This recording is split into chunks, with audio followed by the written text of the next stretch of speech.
Corona వచ్చిన మొదటి రోజు కరోనాకు సంబంధించిన చర్చ ప్రపంచవ్యాప్తంగా ఉధృతంగా ఉన్న రోజు జగన్మోహన్ రెడ్డి మాట మాట్లాడారు. అది పారాసిటమాల్ వేసుకుంటే పోతుంది అని. దానిపైన చాలా పెద్ద ఎత్తున తెలుగుదేశం పార్టీ మీడియా, తెలుగుదేశం పార్టీకి సంబంధించిన నాయకులు విమర్శలు చేశారు, ట్రోల్స్ చేశారు, వ్యతిరేకంగా మాట్లాడారు. కొద్ది రోజుల తర్వాత ప్రపంచం అంతా పారాసిటమాల్తోనే బతికింది కరోనాకు వ్యతిరేకంగా.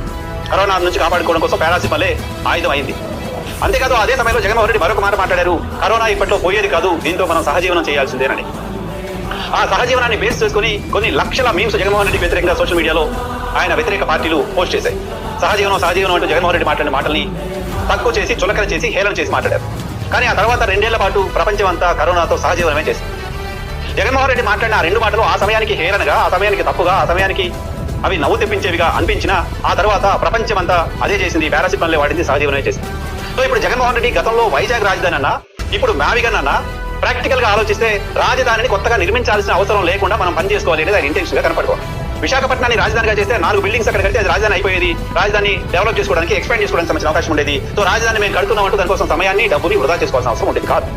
సో ఇప్పుడు జగన్మోహన్ రెడ్డి మావిగన్ అనడం వెనక కూడా మావిగన్ ఒక డెసిషన్, దాని కనుక రాజధానిగా తీసుకుంటే ఓ 10-15 వేల కోట్లు పెట్టి కొంత ఇన్ఫ్రాస్ట్రక్చర్ అక్కడ డెవలప్ చేస్తే, కొన్ని బిల్డింగ్స్ కట్టుకుని ప్రభుత్వ కార్యాలయాలను ఏర్పాటు చేసుకుంటే రాజధాని అయిపోయింది. రాజధాని కోసం 2 లక్షల కోట్ల రూపాయలు ఖర్చు పెట్టే అవసరం.